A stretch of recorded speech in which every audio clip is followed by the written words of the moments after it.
Okay, if you watched my previous video, we showed how to fix the oil plug on a 2006 through 2011 Honda Civic. Now we have what's called the maintenance light to reset. So what we're going to do is I'm going to show you real quick how to reset that. You're going to put the key in the ignition. See if I can get it around here. Put the key in the ignition. You're going to turn it to the on location. Okay? Then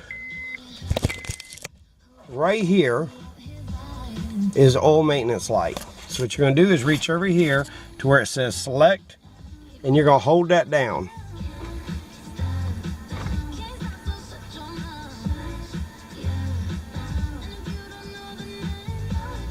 And you'll hold it down and it starts blinking oil life, and you're going to hit it again and hold it down.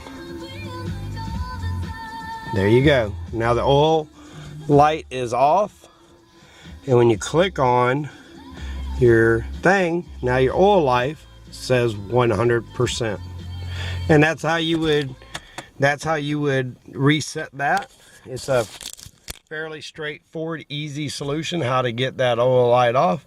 I hope you learned something. Until next time, let's work on that honey-do list together, and have a great day.